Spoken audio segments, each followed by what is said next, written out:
여러분 안녕하세요. 지난 시간에 이어서 하나님의 인침을 받은 신실한 성도들과 짐승의 표를 받은 불신자들의 그들의 궁극적인 운명, 그들의 대조적인 운명, 최후의 심판 때 그들의 운명이 어떻게 결정될 것인가, 그것에 대한 말씀을 이번 시간에도 마저 이어서 하도록 하겠습니다. 여러분, 이제 제가 강의를 이렇게 한 주제를 이렇게 둘로 혹은 셋으로 이렇게 나눠서 하는 것은 되도록이면 이제 강의 동영상 하나에 너무 많은 분량을 담게 되면은 여러분들이 이제 듣기에 부담스러울 것 같아서 이렇게 이제 나눠서 이렇게 하는 것입니다. 그렇게 이해를 해 주시기 바랍니다. 먼저 구독과 좋아요를 눌러주시면 감사하겠습니다. 예. 여러분, 계시록 7장 2절에는 하나님의 인이라는 용어가 나오고요. 14장 1절에는 그들의 이마에는 어린 양의 이름과 그 아버지의 이름을 쓴 것이 있더라, 이런 말씀이 나오죠. 근데 이 두 말씀은요, 동일한 의미입니다. 하나님의 인도 이마에 치죠. 이마에 여기에 치죠. 그리고 또 그 어린 양과 그 아버지 하나님의 이름도 여기에 치는 것이죠. 그래서 그 하나님의 인을 맞은 자들도 14만 4천, 그리고 그 어린 양의 이름과 아버지의 이름을 쓴 그도 14만 4천. 여러분, 그 14만 4천은 실제적인 숫자가 아니라 하나님의 백성의 그 온전한 수, 온전하고 완전한 수, 그 합계, 이것을 나타내는 상징적인 숫자라고 제가 말씀을 드렸습니다. 그래서 요한계시록에서 14만 4천에 대해서 언급하는 것은요, 딱 세 구절입니다. 그 구절들을 제가 지금 읽어보겠습니다. 7장 4절, 내가 인침을 받은 자의 수를 들으니 이스라엘 자손의 각 지파 중에서 인침을 받은 자들이 14만 4천이니, 또 14장 1절, 또 내가 보니 보라, 어린 양이 시온산에 섰고 그와 함께 14만 4천이 서 있는데 그들의 이마에는 어린 양의 이름과 그 아버지 이름을 쓴 것이 있더라. 또 14장 3절, 그들이 보좌 앞과 네 생물과 장로들 앞에서 새 노래를 부르니 땅에서 속량함을 받은 14만 4천 밖에는 능히 이 노래를 배울 자가 없더라. 예. 7장 4절에서는 하나님 앞에 이스라엘 각 지파 자손 중에서 인침을 받은 자, 하나님의 인을 받은 자가 14만 4천이라 말하고 있습니다. 여기에서 이스라엘 각 지파는 영적 이스라엘 지파를 의미한다. 민족적인 이스라엘 지파를 의미하는 것이 아니다. 그래서 그 구원받은 하나님의 영적 이스라엘 지파가, 영적 이스라엘 자손이 14만 4천이라는 것을 이야기했습니다. 그 다음에 이제 14장 1절에는 이제 어린 양과 함께 시온산에 서 있는 그래서 그들의 이마에 아버지의 하나님과 어린 양 그리스도의 이름이 새겨진 자들도 14만 4천이고, 그리고 또 14장 3절에서는 능히 그들이 구원의 새 노래를 부를 자가 14만 4천이다. 속량함을 받았다는 것은 구원을 받았다는 것이죠. 속량, 죄를 속죄 받았다는 것이고, 예수 그리스도의 대속의 개념이 여기에 나타나 있죠. 예수 그리스도께서 자신의 피값으로 우리의 죄의 값을 치르시고 대신 우리를 사셨다. 그것이 구속이라고 그러거든요. 구속의 개념, 속량함의 개념, 그것이 여기에 나타나 있는 것입니다. 그래서 이렇게 요한계시록에서 14만 4천이라는 용어가 세 군데서 나오게 되거든요. 이 14만 4천은요, 이게 하나님 백성의 실제적인 숫자가 아닙니다. 하나님이 구원하신 하나님의 자녀의 총 합계수, 역사 전체를 통하여서 구원받은 하나님의 백성의 실제적인 수, 그것은 숫자, 그것은요, 우리가 알 수 없는 거예요. 인간의 그 지혜와 지식으로는 도저히 알 수 없는 거예요. 그거는 비밀이고 하나님께 속한 사항이고 오직 하나님만이 아는 거지요. 그래서 디모데후서 2장 9절에서는 이렇게 말씀하십니다. 하나님의 견고한 터는 섰으니 인침이 있어 일렀으되, 인침, 여기도 인이 나오죠. 하나님의 인을 친 그 있어 일렀으되 주께서 자기 백성을 아신다 하며, 주님께서 인침받은 하나님의 백성의 숫자, 그것을 다 아신다는 거예요, 하나님이. 그렇지만 인간은 그걸 다 알 수 없어요. 그래서 사도 요한은 계시록 7장 9절에서 뭐라 그랬냐면은 각 나라와 족속과 방언에서 아무도 능히 셀 수 없는 큰 무리가 나와 흰옷을 듣고 정려가지 나무를 들고 하나님 보좌 앞에서 어린 양과 하나님을 찬양한다. 영광을 돌린다. 아무도 능히 셀 수 없는 큰 무리라는 거예요. 각 족속, 각 방언, 각 나라. 그러니까 역사 전체를 통해서 온 세계에서 구원받은 모든 하나님의 자녀, 그들을 능히 셀 수 없다는 거예요. 예. 그래서 그러나 그것을 인간이 이해할 수 있는 어떤 상징적인 숫자로 나타내 준 것이 바로 14만 4천이다. 그래서 그 14만 4천은 어떤 것이냐 하면은 모든 구원받은 그 하나님의 자녀의 총합계라고 알 수 있고, 그렇다면 지금 완성이 돼 있을까요? 아직 완성이 안 됐겠죠? 예, 죄송합니다. 아직 완성이 안 돼 있겠죠. 왜냐하면은 아직도 구원받을 사람이 많아요. 그리고 예수 그리스도의 재림이 이루어지는 그 순간까지 복음 전파와 구원의 역사는 계속 이루어질 것이기 때문에. 그러나 사도 요한은 미리 환상으로서 그 구원받은 능히 셀 수 없는 큰 무리를 미리 보았다는 것이죠. 그래서 그들을 인간이 이해할 수 있는 상징적인 숫자로 나타내 준 것이 14만 4천이고 14만 4천이라는 수는 온전수다. 완전수다. 왜 완전수냐? 구약에 이스라엘 12지파, 계시록 21장에 나오죠. 이스라엘 12지파. 이것은 이제 구원받은 백성을 이제 상징하는 것이죠. 거기에다가 그 신약의 사도, 12사도 이름, 그래서 12 곱하기 12 하면 144죠. 거기다가 또 온전함을 나타내는 온전수 1000을 곱했어요. 여러분, 요한계시록에서 3, 7, 10 이 세 가지 숫자는 온전함을 나타내는 완전수라고 그랬습니다. 그러니까 1000도 10에 10 곱하기 10 이것도 완전수가 되는 거죠. 그걸 곱한 수가 14만 4천이 되는 거예요. 그래서 이것은 구원받은 하나님의 총수를 의미한다는 것을 이제 다시 말씀을 드리고요.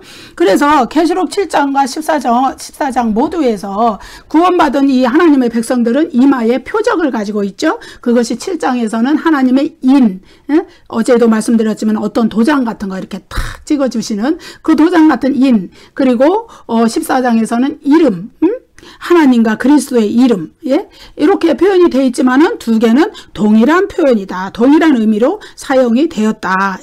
그래서 계시록 14장 4절에서는 이 14만 4천에 대해서 뭐라고 표현을 해주냐 하면은 하나님과 어린 양에게 속한 자들이다. 그렇게 표현을 해주죠. 어제 제가 인에 대해서 말씀을 드릴 때에 인이라는 것은 하나님께 속한 자, 하나님의 소유라는 것을 의미한다 그랬어요. 그리고 하나님의 그 보호하심을 입는 자들이며 하나님의 자녀로서의 특권을 누리는 자들, 이러한 것들이 하나님의 인이라는 그 용어가 내포한 그런 개념이라는 것을 제가 말씀드렸죠. 그래서 14장 4절에 하나님께 속한 자들이다. 어린 양에게, 그리스도께 속한 자들이다. 그것이 14만 4천이고 구원받은 자녀들의 총합을 나타내는 것이다. 그래서 계시록 7장의 14만 4천의 공동체나 14장 1절과 3절에 나타난 14만 4천의 공동체는 똑같이 구속함을 받은, 구원함을 받은 전체 하나님의 백성 전부를 의미하는 것이다. 이렇게 말씀을 드렸습니다. 그래서 14장 1절부터 5절까지에 나타난 14만 4천에 대한 어떤 이런 묘사들이 이제 7장에는 사실은 입맞은 자들이 14만 4천이라고 나오고 무슨 지파에서 몇 명, 무슨 지파에서 몇 명 이런 식으로 나오지, 거기에는 그들의 속성이나 정체에 대한 언급은 묘사는 없어요. 그것이 14장 1절 5절에서 구체적으로 묘사가 나옵니다. 이제 한 4가지 정도를 제가 볼 수 있는데요. 첫째, 그것은 그들의 정체성은 뭐냐 하면은 첫째로 땅에서 속량함을 받은 자들이다. 그러니까 이 땅에서 하나님 앞에 구원받은 자들이라는 얘기죠. 또 여자와 더불어 더럽히지 아니하고 순결한 자다. 여러분 이것을 오해하시면 안 되는 게 여기에서 여자라는 개념, 여자와 더불어 더럽히지 않고 순결하다. 이것은요. 그러면 14만 4천에는 남자들만 있냐? 구원받은 남자들만 있냐? 이렇게 오해하시면 절대 안 되고요. 여기에서 여자라는 개념은요. 여자와 더불어 더럽히지 않았다는 거는요. 영적 간음, 음행을 행하지 않았다는 의미예요. 다시 말해서 그것은 우상 숭배를 하지 않았다는 의미예요. 하나님만 순결한 믿음으로 섬긴 자들이라는 의미예요. 그래서 여자든 남자든 인류 가운데서 구원받은 모든 자들은 24만 4천에 들어가게 되는 것입니다. 그 다음에 어린 양이 어디로 인도하든지 따라가는 자다. 예. 어린 양 그리스도께서 인도하는 대로 그것이 고난의 길이든 환난의 길이든 심지어는 순교의 길이든 평탄한 길이든 어디든지 그리스도께서 인도하는 길은 따라가는 자들. 순종하는 믿음, 인내하는 믿음으로 그리스도께 순종하고 하나님께 순종하는 자들이라는 의미죠. 그 다음에 사람 가운데서 속량함을 받아, 속량, 구속함, 예수 그리스도의 피값으로 사신 자들 받아 처음 익은 열매로 하나님과 어린 양에게 속한 자들이다. 처음 익은 열매로, 여기 처음 익은 이제 열매는 계속 그 뒤로 따라서 구원함이 일어난다는 의미를 내포하고 있어요. 그래서 하나님과 어린 양에게 속한 자들, 하나님과 어린 양의 소유가 된 하나님의 백성들, 그들이 14만 4천이란 얘기예요. 그 다음에 또 마지막으로 그 입에 거짓말이 없고 흠이 없는 자들이다. 구원받은 하나님의 백성들, 거짓말이 없고 흠이 없는 자들. 여기에는 뭐 육신의 거짓말도 있지만은 영적으로도 혹은 자기도 모르는 사이에 하나님께 혹은 속이는 것이 있거나 이런 것이 없다는 거예요. 영적으로도 완전한 정결을 입은 자들이라는 거예요. 그래서 우리는 이 영적인 정결을 입기 위해서 끊임없이 하나님 앞에 회개하고 기도하면서 하나님의 보좌 앞에 나아가는 자들입니다. 이런 자들이 바로 14만 4천이라는 거예요. 예? 그래서 그들은 요한계시록에서는 어떤 자들로 표현이 되냐 하면은요, 이기는 자들이다. 이렇게 표현이 됩니다. 요한계시록에 이기는 자들이라는 표현이 굉장히 많이 나와요. 예? 근데 여기서 이제 여러분 우리가 이사야서에도 그렇고 또 로마서에도 그렇고 남은 자라는 이런 용어가 나옵니다. 남은 자라는 거는 뭐냐 하면은요, 온 사박의 사람들이 다 이렇게 타락을 해서 하나님께 불순종하고 하나님을 거역하고 대적하고 하나님으로부터 멀리 떨어져서 죄 가운데 사는데 그 와중에서도 하나님 앞에 신실하게 믿음을 지키는 자들, 그들을 가리켜 하나님께서 남은 자다 말씀을 통하여서 이사야 선지자도 그런 표현을 했고 사도 바울도 로마서에서 남은 자만 구원을 얻으리니, 예, 그런 표현을 하죠. 그런 것입니다. 그런데 이 남은 자들은요, 이제 요한계시록에서 이기는 자라는 개념으로 이제 이렇게 어떤 용어가 이렇게 바뀌어서 나오게 되는데 같은 개념이에요.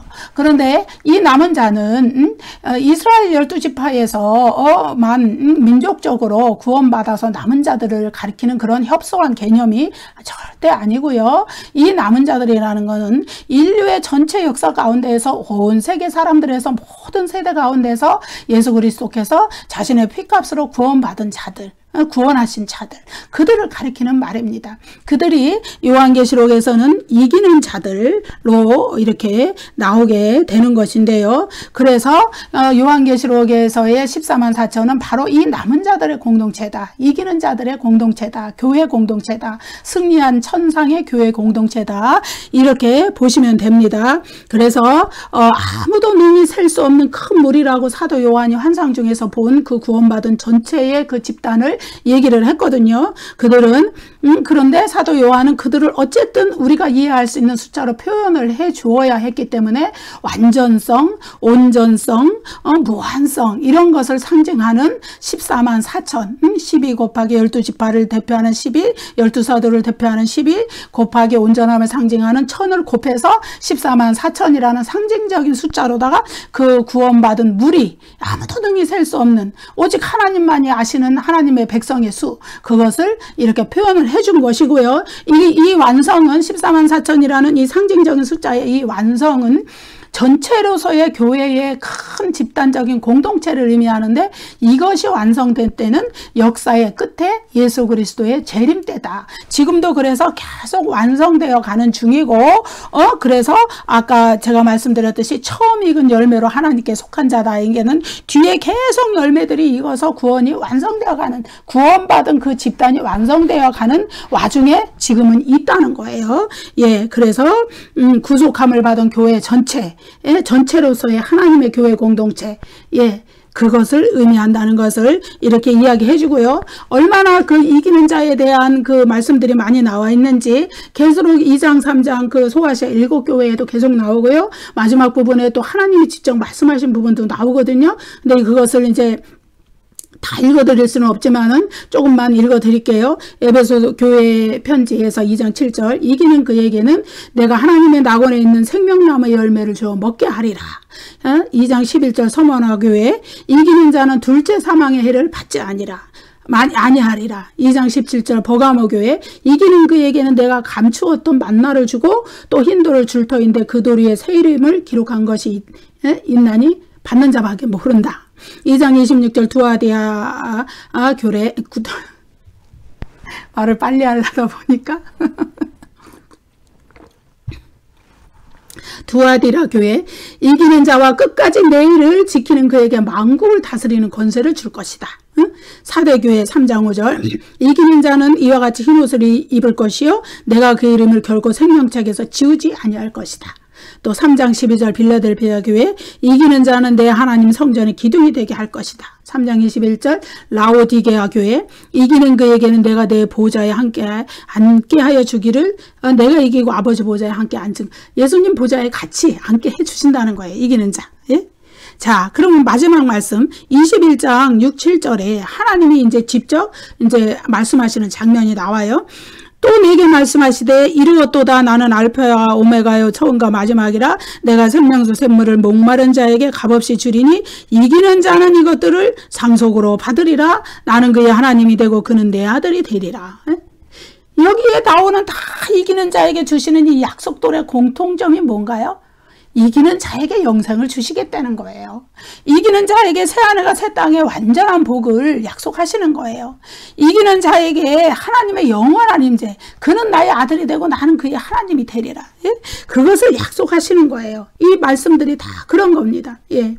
그래서 요한계시록에서는 이기는 자라는 개념이 이제 이사야서나 노마서에 나오는, 또 다른 곳에 나오는 그 남은 자 사상, 그것을 반영하는 것이라고 할 수 있어요. 그래서 이 이기는 자가 되어야 한다는 거예요. 환난 가운데서, 고난 가운데서 이기는 자가 되어서 마지막에 그 구원받은 그 모든 성도들, 구원받은 하나님의 자녀들의 공동체인 14만 4천에 합류하는 그러한 영광이 이기는 자에게 주어진다는 것이죠. 그래서 우리 또한 믿음의 경주에서 이렇게 승리해야 될 줄로 믿습니다. 그래서 이제 그 14만 4천 이는 이제 인침을 받은 자이고, 또 그 인침을 받는다는 것은 이마에 하나님의 이름과 어린 양 그리스도의 이름이 새겨진 자라는 것을 말씀을 드렸고요. 그리고 또 어린 양의 12사도와 이스라엘의 12지파, 거기에 온전함을 상징하는 자 1000을 곱한 수가 14만 4천이고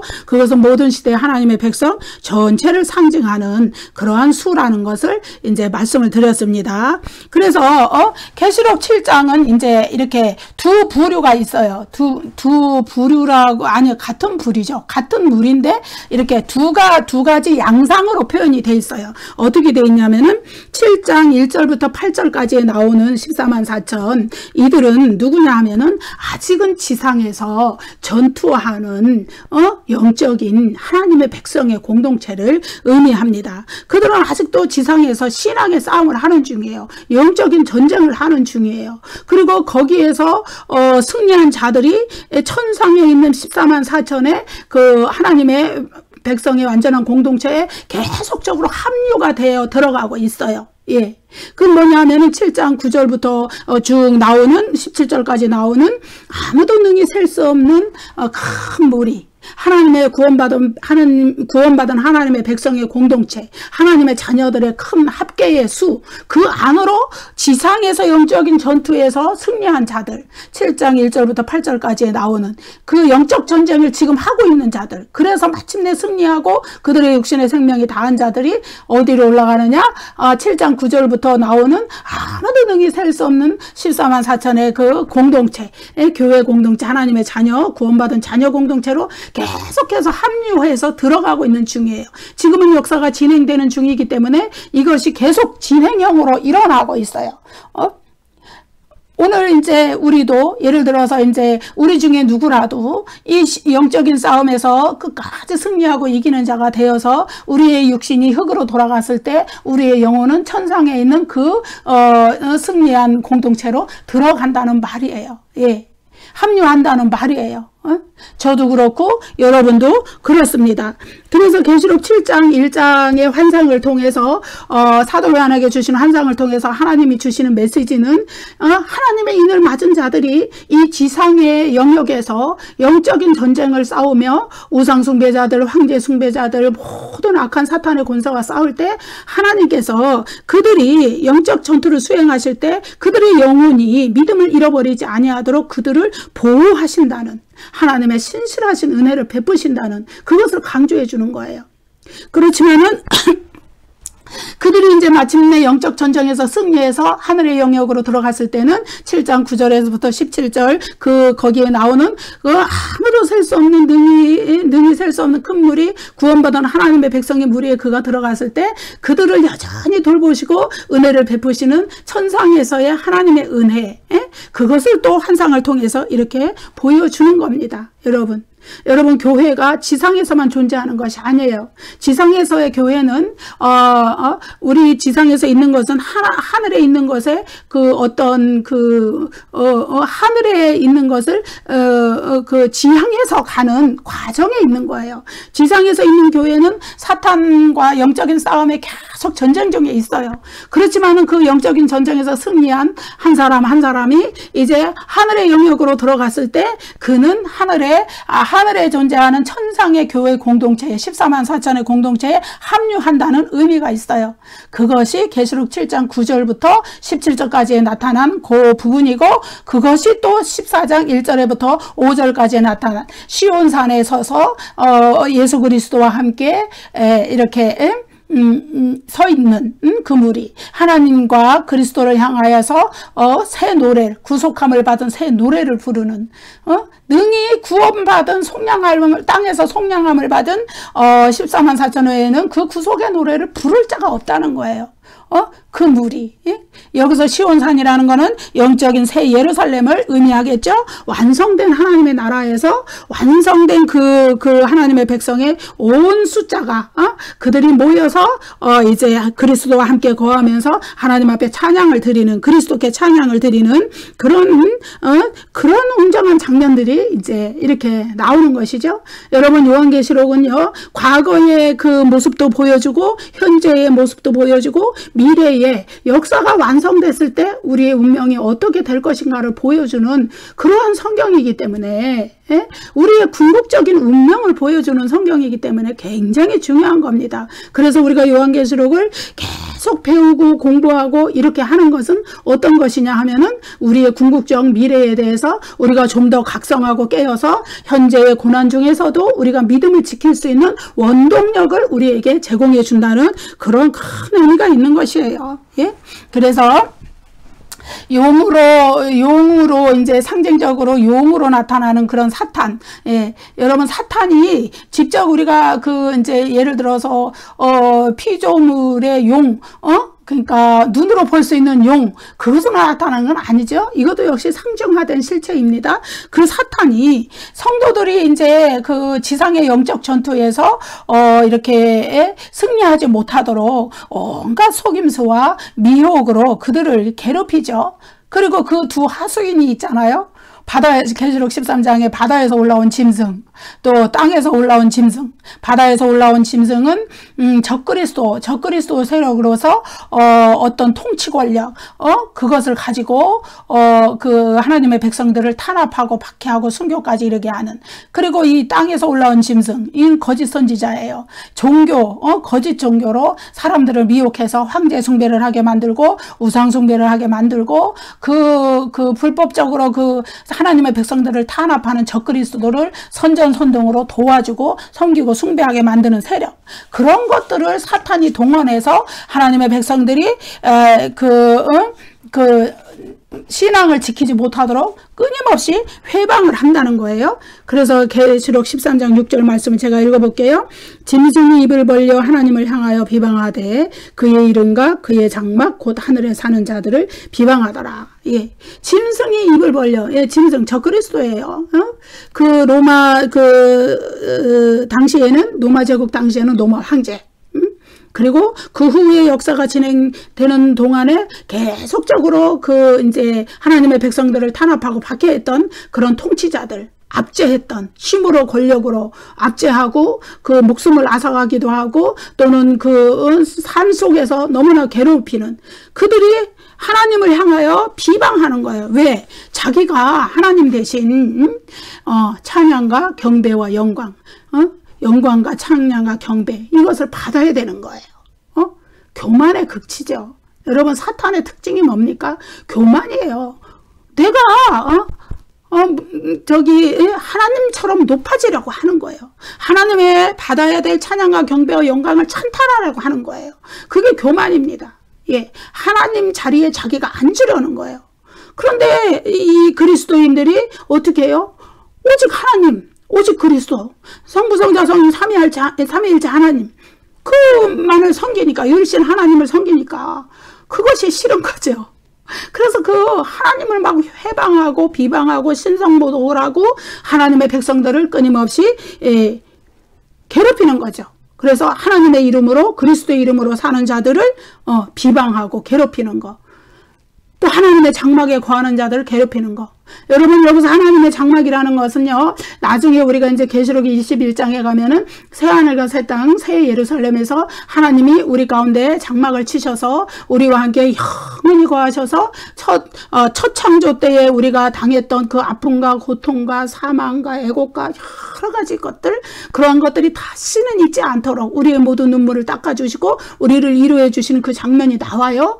예, 그것은 이제 역사가 종결되고 예수 그리스도의 재림이 이루어지고 새하늘과 새 땅이 열릴 때 우리에게 이루어질 일입니다. 그러나 지금도 우리는 성령 안에서 하나님의 장막에 거하는 자들이에요. 예? 우리는 지금도 하늘에 소속된 자들이고 하나님께 속한 자들이고 하늘에 계시는 하나님의 그 백성들이기 때문에 그렇습니다. 그래서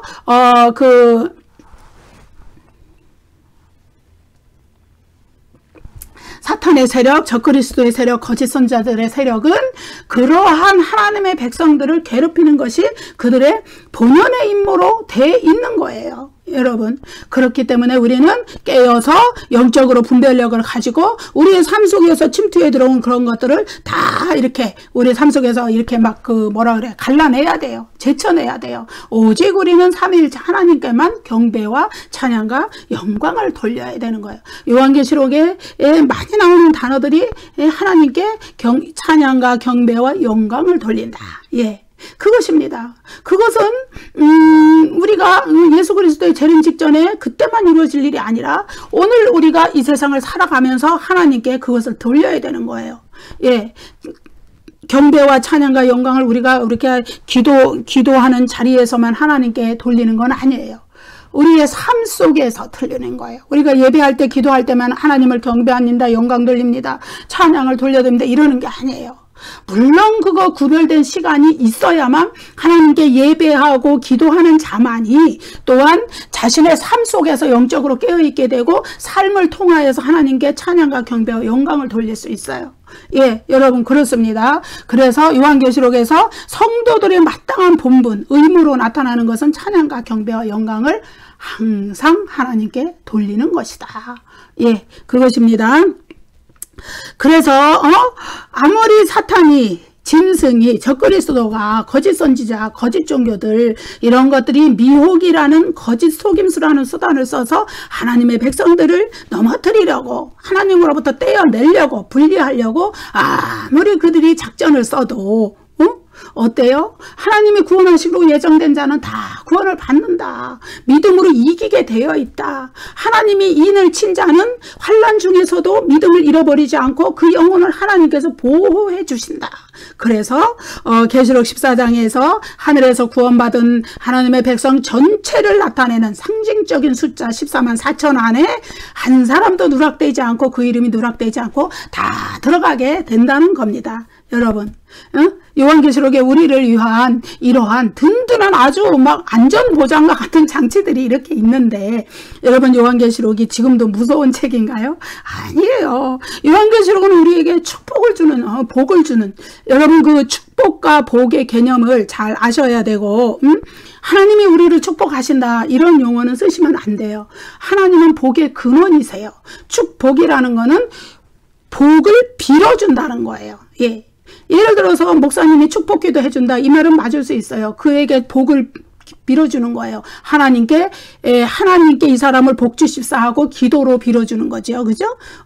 기도해 주시는 거죠. 그렇지만은 하나님이 우리를 축복해 주신다, 그거는 맞지 않아요. 하나님은 복의 근원이시고 복을 주시는 분이지, 누구한테 대고 이 사람을 복 주라고 이렇게 빌어주시는 분이 아니에요. 본인이 복을 주시는 복의 근원이세요. 여러분, 이 용어를 잘 구별하셔서, 이제 저희가 이게 이제 입에 붙은 버릇 때문에, 저도 가끔 혼동을 하고 이렇게 뭐라 그럴까, 입에 붙은 그것 때문에 그렇죠. 실수를 해요. 축복기도, 이거는 이제 하나님께 우리가 복을 비는 기도니까 어떤 의미에서 이건 맞는 말이지만은, 하나님은 복을 주시는 분이기 때문에 하나님이 축복 주신다, 이런 말은 맞지 않고, 하나님은 복을 주신다.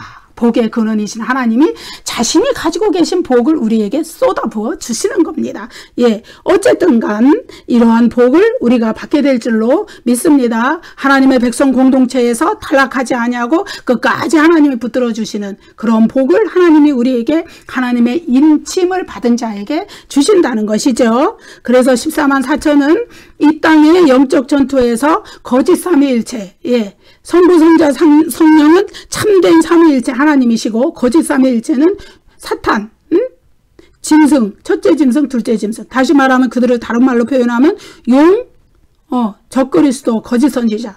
이들이 아무리 하나님의 백성을 괴롭혀도 마침내 하나님의 백성들은 그들에게서 승리할 수 있다. 그것을 나타내고 있어요. 그래서 계시록 14장 1절에 그들의 이마에는 어린 양의 이름과 그 아버지의 이름을 쓴 것이 있더라. 이 구절은요, 계시록 13장 16절 18절과 대조를 이루어요. 계시록 13장 16절 18절에는 무엇이 나타나 있어요? 짐승의 이름과 짐승의 수, 또 표, 이런 것들이 나타나고 있지요. 예, 그래서 이건 정반대의 이치에 선 사람들을 나타내 주는 거예요. 하나님의 백성들은 어때요? 이마에 하나님의 이름이 기록되어 있어요. 이마에 하나님의 인을 맞았어요. 그런데 그 짐승의 표, 이 표와 하나님의 인은 서로 이렇게 대조적인 의미를 가진 개념이라 그랬죠. 짐승은 하나님의 표와 또 하나님의 짐승의 표를 받은 불신자들은 또 그 짐승의 이름이 이마와 이 손목에, 손에 새겨진 거나 마찬가지인 거예요. 여러분, 짐승의 표가 이마와 손목에, 손에 찍힌다는 의미가 뭔지 아세요? 짐승의 표가 이마에 찍힌다는 것은 그 사람의 사상과 그 사람의 뇌로 하는 모든 것을 지배한다는 의미를 가지고 있어요. 그 사람의 당연히 믿음도 지배하겠죠. 하나님을 믿어야 될, 거룩한 믿음을 가져야 될 사람이 짐승의 표를 받게 되면은 그 짐승, 우상을 섬기는 믿음을 가지는 거예요. 하나님을 대적하는 거예요. 근데 또 손은 손으로 하는 모든 일에 그것을 지배한다는 거예요. 사람이 모든 일을 손으로 행하죠. 발로 움직이고 손으로 행하는 게 사람이죠. 그것도 사탄이 지배를 한다는 거예요. 그래서 사탄에게 충성봉사하는 일이 벌어지고 마는 거예요. 그래서 이마와 손에 짐승의 표를 받는다는 것은 바로 그런 의미를 가지고 있습니다. 그래서 이러한 대조를 통하여서 이제 사도 요한은 하나님의 인침을 받은 사람들이, 걸어가는 길과 짐승의 표를 받은 자들이 걸어가는 길이 뚜렷하게 대조되어서 전혀 다른 길을 갖게 된다는 것을 이렇게 보여주면서 비록 현실이 어려워도 황제 숭배에 타협하지 말고 우상 숭배에 타협하지 말고 차라리 굶어 죽을지언정 차라리 순교로 목베임을 당할지언정 하나님에 대한 그 믿음을 지켜라는 거예요. 그리스도에 대한 믿음을 지키라는 거예요. 그것을 이 짐승의 수 666 혹은 14만 하나님의 백성의 충분한 수 완전한 수 14만 4천 이런 상징적인 숫자를 통하여서 또 이마와 하나님의 이마에 하나님의 인을 하나님의 백성이 맞은 것과 그 짐승의 표를 받은 자들이 이마와 손에 짐승의 표를 받는 자들 그런 것의 대조를 통하여서 이렇게 나타내 주고 있는 것이죠. 이름이라는 것은 우리의 전인격적 존재를 나타내는 것이에요. 여러분 각자의 이름이 불릴 때 여러분의 이름은 여러분 자신의 인격적인 전인격적 존재를 나타내요. 그 이름이 대표를 하는 것이죠. 그것이 이름이 중요한 것은 굉장히 중요한 것이에요. 그래서 그리스도의 이름, 하나님의 이름이 우리의 이마에 인으로 찍혔다는 것은 우리가 하나님의 소유라는 것을 확증하는 것이고 우리가 어떤 환난 가운데서도 믿음을 잃지 않도록 하나님이 보호하신다는 그 증표예요. 그 증표를 우리에게 나타내 준다는 것이죠. 우리의 전인격적 존재가 하나님의 전인격적 존재에 같이 참여가 돼버렸는데 하나님께 우리가 속해버렸는데 어떻게 하나님이 우리를 내버려 두시겠어요? 환난 가운데서 비록 우리가 육신의 환난을 당할지라도 믿음을 잃지 않도록 우리의 영혼을 끝까지 붙들고 보호해 주신다는 것을 이야기해 주고 있죠. 그래서 어린 양의 이름과 그 아버지의 이름을 가진 자는 마지막 때의 환난 중에서도 능히 보호하신다는 거예요. 여러분 이 종말이라는 거는요 예수 그리스도의 재림 직전에만 가리키는 것은 아니에요. 마지막 때라는 말은요 그 예수 그리스도의 초림으로 시작이 된 거예요. 구약 시대의 관점에서 본 마지막이란 말이에요. 종말이라는 말이에요. 그것은 구약 시대에 예수 그리스도께서 강림하실 것을 선지자들이 많이 예언을 했죠. 그 예언이 성취되어서 예수 그리스도께서 이 세상에 하나님의 자녀들을 구원하시기 위하여서 오신 때 그때가 종말의 시작이에요. 다시 말해 그리스도의 초림이 종말의 시작입니다. 그 십자가의 구속사역의 성취와 부활과 하나님 우편으로 승천하셔서 왕으로 앉으셔서 우주 만물을 통치하시는 그 통치의 시작이 이루어지기 시작한 때 그때가 종말의 시작이고 그 완성은 진짜로 역사적 종말이라 그래요. 그것은 예수 그리스도의 재림으로 이루어지는 거예요. 하나님께서 이 세상을 창조하셨는데 이 우주 만물을 창조하신 우주 만물 인간의 역사가 시작된 그 시작 그것을 가지고 그것을 끝낼 때 그래서 그리스도의 재림과 함께 그것이 인간의 역사가 다 종결되고 인류 역사에서 모든 죽은 자들이 다 부활을 하고 그리고 그들의 최후의 심판이 이루어지고 마지막에 새하늘과 새 땅이 열릴 때 그때가 종말이 완성이 되는 때예요. 그래서 종말의 시작과 완성이 있다. 마지막 때의 시작과 완성이 있다. 이걸 아셔야 되고요. 그 범위 안에서 그리스도의 초림서부터 재림 사이에 사는 모든 사람들은 종말 시대를 살아가는 것이고 그때를 마지막 때를 살아가는 것이라 생각하기 때문에 당연히 우리도 지금 마지막 때를 살고 있고 종말을 살고 종말 시대를 살아가고 있는 것이죠. 그 종말 시대에서도 환난 가운데 우리가 예를 들어서 적그리스도의 세력이 우리를 통치할 때 그 환난 가운데서도 믿음을 잃지 않고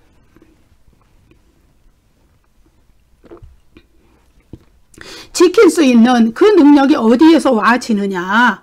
바로 하나님께서 우리의 이마에 인을 치신 거기에서 오는 거예요. 우리의 이마에 하나님의 이름, 그리스도의 이름이 기록된 데서 여기에 오는 거예요. 그리스도께서 우리와 함께 하시고 하나님이 우리와 함께 하신다는 그 증표 그것이 하나님의 인이고 그래서 하나님의 인침을 받은 하나님의 자녀들은 결코 그 환난에 굴복해서 하나님을 배반하고 그리스도를 배반한 일이 일어나지 않는다는 거예요.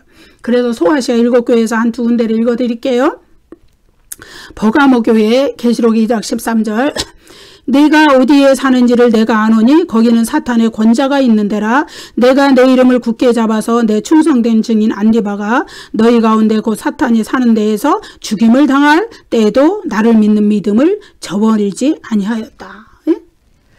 충성된 증인 안디바가 죽임을 당했다는 것은 그들의 종교적인 지도자가 순교당했다는 걸 얘기해요. 그때에도 너희가 나를 믿는 믿음을 저버리지 않았다. 이것은 그들이 하나님의 인을 맞았다는 것을 이야기해요. 그래서 믿음을 지켰다는 걸 이야기해요. 하나님이 그들의 영혼을 보호해 주셨다는 이야기예요. 그들에게 얼마나 큰 시험이었겠어요. 그들의 지도자가, 영적인 지도자가 순교를 당했는데 뿔뿔이 흩어질 수도 있고 뿔뿔이 자기가 그 환난을 통하여서 그 교회 공동체로부터 떠나갈 수도 있지만 그렇지 않고 하나님을 믿는 믿음을 저버리지 않았다는 거예요. 예, 그 다음 빌라델비아 교회, 내가 나의 인내의 말씀을 지켰은즉 3장 10절입니다. 내가 또한 너를 지켜 시험의 때를 면하게 하리니 이는 장차 온 세상에 임하여 땅에 거하는 자들을 시험할 때라. 하나님의 인침을 받은 자는 인내하는 믿음으로 시험과 환난을 능히 이겨갈 수 있다는 것을 이 말씀들이 보여주죠. 그래서 하나님의 인은 우리 하나님을 믿는 하나님의 자녀들이 모든 환난을 극복하고 믿음을 지킬 수 있는 어떤 그 표지와도 같은 것이다. 그래서 그것은 나중에 이제 승리한 하나님의 백성의 공동체가 돼서 새 예루살렘 교회 공동체 계시록 21장에 나오죠. 거기에 구성원이 될 수 있는 그런 표와도 같은 것이다. 예. 짐승의 표와 얼마나 대조적으로 좋은 것을 우리는 가지고 있습니까? 예. 그래서 이제 마지막으로 요한계시록 전체에 걸쳐서 하나님의 인침을 받은 사람들과 짐승의 표를 받은 사람들의 그 궁극적인 운명, 그들의 결국이 어떻게 될 것인가를 이제 나타내주고 있는 구절들을 몇 구절 우리가 읽어보면서 그 두 부류의 운명이 어떻게 달라지는가, 어떻게 다른가를 우리가 다시 한번 생각해 보도록 하겠습니다.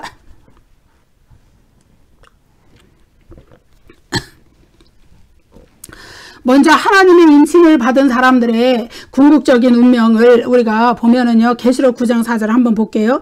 그들에게 이르시되 땅에 풀이나 푸른 것이나 각종 수목은 해하지 말고 오직 이마에 하나님의 인침을 받지 아니하는 사람들만 해하라 하시더라.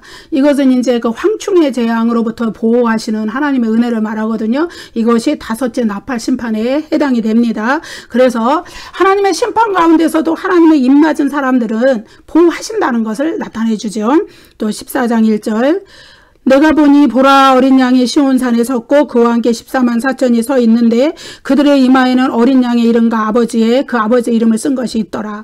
어린 양과 함께 시온산에 서 있는 것은 종말론적인 천국을 이야기해요. 나중에 이제 예수 그리스도의 재림 이후에 최후의 심판이 행한 후에 그 다음에 새하늘과 새 땅에서 부활한 몸을 가지고 영원히 그리스도와 함께 하나님의 영원한 임재 가운데 천국을 누리는 그때를 말해주고 있습니다.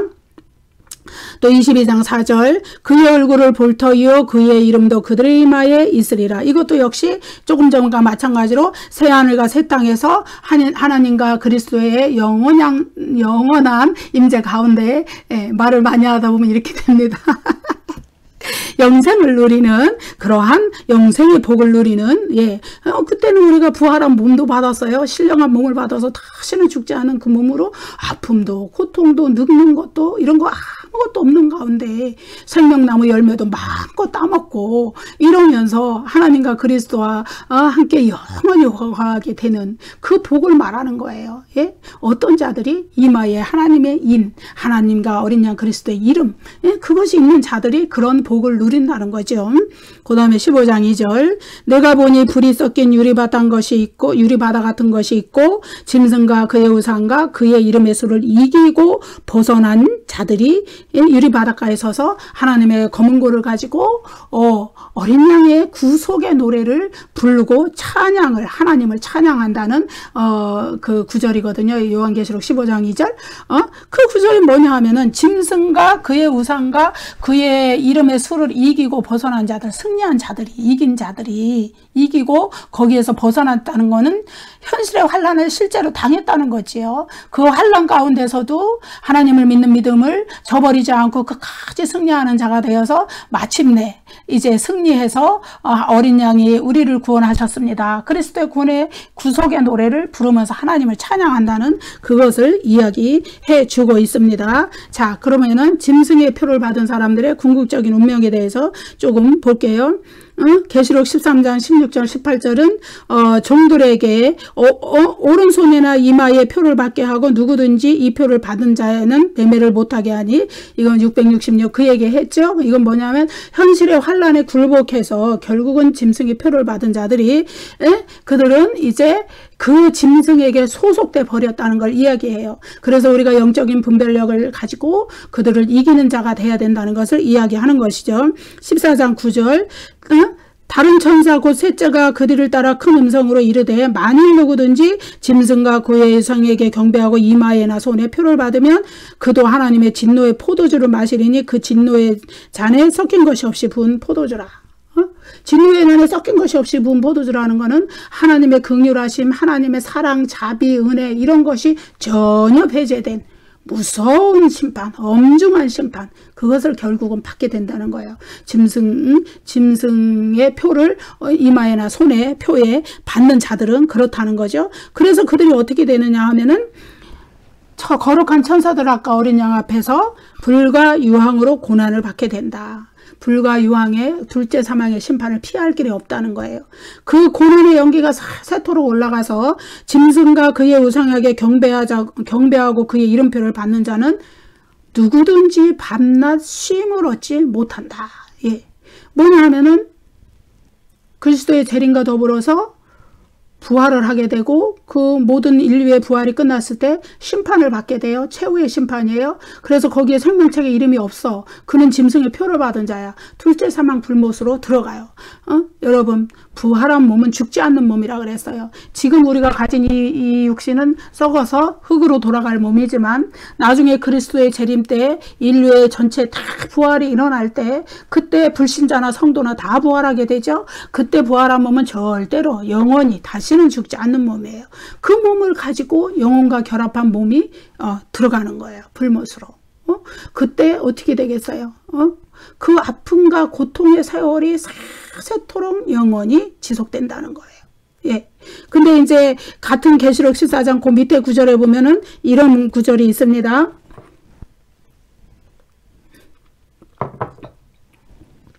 성도들의 인내가 여기 있나니 그들은 하나님의 계명과 예수에 대한 믿음을 지키는 자니라. 지금 이후로 주 안에서 죽은 자들은 복이 있도다 하시매 성령이 이르시되 그러하다 하시니 그들이 수고를 그치고 쉬리니 이는 그들의 행한 일이 따름이라 하시니라. 그들의 수고를 그치고 쉴 때가 온다는 거예요. 이 세상에서 환난, 고난, 박해, 순교, 정말로 굶주림, 투옥, 추방 온갖 일을 다 당했어도 그것이 예수 그리스도를 믿는 믿음, 하나님을 믿는 믿음을 지키기 위해서 당한 수고이거든요. 그것을 그치고 쉴 때가 온다는 거예요. 주님 안에서 영원한 안식을 얻을 때가 온다. 그것이 바로 새하늘과 새 땅에서 누리는 영원한 천국의 안식이죠. 진정한 안식이 그때 온다는 거예요. 어때요? 아까 불못에 떨어지는 자들, 짐승의 표를 이마와 표에 손에 받은 자들은 영원히 쉬지 못한다 그랬어요. 밤낮 쉬지 못한다 그랬어요. 누구든지 영원히. 예. 영원히 그 고통 가운데 절규하게 되고 부르짖게 되는 거예요. 그렇지만은 그리스도 안에서 주 안에서 믿음을 지키다가 환난 가운데 죽은 자들은 어떻게 되냐 하면은 진정한 영원한 안식을 쉼을 얻게 된 때가 온다는 것이죠. 이들의 대조적인 운명이에요. 궁극적인 운명이에요. 여러분, 우리는 어디에 속해 있는가? 그 믿음을 끝까지 붙들고 가야 될 줄로 믿습니다. 그 다음에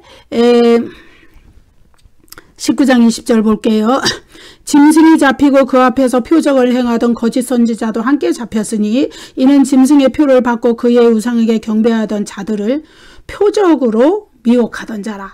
이 둘이 산채로 유황불 붙는 못에 던져지고, 예, 짐승의 표를 받은 자들이 거짓 선지자, 둘째 짐승이죠. 그리고 또 적그리스도, 첫째 짐승, 권력자, 권력으로 탄압하던 자들, 또 거짓 선지자들은 종교로 미혹하던 자들, 선전선동으로 막 권력자한테 그 복종하게끔 막 미혹하던 자, 이들이 그들을 추종하던 불신자들과 함께 잡혀서 모두 유황불못에 떨어진다는 거예요. 이들의 주요한 수단이 뭐라 그랬습니까? 표적으로 불신자들을 미혹하던 자들. 여러분 표적을 너무 좋아하시면 곤란해요. 기적, 표적. 물론 하나님을 신실하게 믿고 정말로 열심히 기도하는 가운데 하나님께서 우리에게 은사로 표적과 기적을 주실 수가 있어요. 그것으로 치유 사역도 하시고 예언 사역도 하시고 많이 하시죠. 그러나 그런 것도 중요하지만은 그런 것과 함께 말씀이 병행해서 따라주지 않으면은 위험할 수가 있어요. 분별력이 없어지기 때문에 그래요. 그래서 우리가 하나님께 성령의 은사를 사모하는 가운데 은사도 받고 치유의 은사도 받고 여러 가지가 있지만은 그것이 하나님을 말씀으로 말씀의 표준에 맞추어서 하나님을 잘 섬기는데 도움이 되는 방향으로 우리가 추구해야 될 줄로 믿습니다. 왜냐하면은 말씀 없이 표적만 쫓아가다 보면 이런 일이 생기잖아요. 미혹당하는 일이 생기기 때문에 그렇습니다. 영적인 분별력이 필요한 거죠. 또 20장 4절에 보면은 예수를 증언함과 하나님의 말씀 때문에 목배임을 당한 자들의 영혼, 또 짐승과 그의 우상에게 경배하지 않고 그들의 이마와 손에 표를 받지 않은 자들, 이들이 천년왕국에 살아서 예수 그리스도와 함께 왕노릇한다. 이런 구절들이 있죠. 그러니까 짐승과 그의 우상에게 경배하고 표를 받은 자들은 천년왕국에 참여하지 못한다는 얘기를 하고 있습니다. 여러분, 우리는 지금 종말 시대에 살고 있는데 이 종말의 끝이 올 때가 옵니다. 역사의 끝이 올 때가 옵니다. 그것은 바로 그리스도의 재림과 더불어 와요. 그리스도께서 재림하실 때 그리스도의 재림과 더불어서 부활이 일어나요. 이것은 대부활이에요. 큰 대자, 대부활, 큰 부활. 뭐냐 하면은 불신자들과 또 믿는 자들, 그러니까 역사를 우리가 하나님이 이 세상을 창조한 그때로부터 역사 동안에 긴 역사가 진행되는 동안 살았던 모든 사람들이, 몸을 가지고 이 세상에 살았던 모든 사람들이 다 부활하는 거예요. 그리고 그 부활이 끝난 후에 무엇이 일어나느냐? 최후의 심판이 일어납니다. 계시록 20장 11절 15절에 있는 크고 흰보자 심판, 백보자 심판 거기에서 생명책에 이름이 기록된 자들은 새하늘과 새 땅에 영원한 축복, 영원한 복으로 들어가요. 그리고 생명책에 이름이 기록되지 않는 자들은 행위의 책들에 기록된 대로 심판을 받아요. 그래서 그들이 어디로 떨어지냐? 불못, 둘째 사망으로 떨어져요. 그런데 그 불신자들은 누구냐? 바로 짐승의 표를 받은 자들이에요. 이마와 손에 짐승의 표를 받고 이 세상 잠깐 환난을 피하기 위하여서 짐승과 함께 그 복종하던, 짐승에게 우상 숭배하던 그런 자들이에요. 그런데 그들의 불못으로 떨어지는 것과 함께 또 계시록 19장 20절에 보면은 짐승과 거짓 선지자, 그들도 적그리스도의 세력, 또 거짓 종교의 거짓 선지자의 세력, 이들도 같이 또 불못으로 떨어지고, 또 계시록 20장 10절에 보면은 사탄, 용, 이 모든 일을 일으킨 제일 원인자 사탄, 그 자신도 결국은 그 불못에 떨어진다고 돼 있어요. 그래서 이것은 역사적 종말에 우리에게 예정된 아주 분명하게 일어날 정확한 예언이에요. 사도 요한이 환상으로 본 것이죠. 그런데 이것은 반드시 일어날 것이고 반드시 우리에게 예정된 일이기 때문에 우리가 그때에 그런 사탄과 거짓 선지자, 적그리스도, 이런 짐승의 세력, 이들과 함께 불못에 떨어지지 않기 위해서는 어찌하든지 그들이 우리에게 표를 쳐서 우리를 그 불못에 같이 끌고 가려고 하는 그 미혹, 속임수, 표적, 그런 것에 속지 말고 하나님의 말씀에 굳게 서서 하나님의 인을 맡고 하나님이 우리의 영혼을 보호해 주시는 그 안에 우리가 살아가야 될 줄로 믿습니다. 하나님의 인침을 받은 성도들은 하나님께서 어떤 환난 가운데서도 보호하시고 그에게 또 임재하시고 그를 믿음으로 붙들고 가시기 때문에 여러분 그 하나님께 굳게 굳게 붙어 있으셔야 돼요. 믿음으로 깨어서 승리하는 우리 모두가 되기를 간절히 바라봅니다. 기도하실게요. 은혜로우신 우리 아버지 하나님, 주님의 은혜를 감사합니다. 오늘 말씀을 통하여서 환난 중에서도 하나님의 인침을 받은 거룩한 성도들은 정말로 믿음을 지키며 승리하게 하나님께서 인도하여 주시는 것을 우리가 배웠습니다. 그러나 그 환난 가운데서 현실의 핍박과 현실의 고난을 못 이겨서 그 넘어지는 자들은 짐승의 표를 받고 마침내 그 불못의 고통을 피할 수 없는 궁극적인 운명으로 달려가고 있는 것을 보았습니다. 하나님 아버지, 우리가 영적으로 깨어있고 말씀에 깨어있고 기도에 깨어있어서 이러한 모든 것을 분별하여서 항상 하나님 앞에 서 있을 수 있도록 우리의 영혼을 일깨워 주시옵소서. 감사드리옵고 예수님 이름으로 기도드립니다. 아멘. 여러분 감사합니다. 구독과 좋아요를 눌러주세요. 오늘도 강의가 길었습니다. 감사합니다. 다음 시간에 또 뵐게요.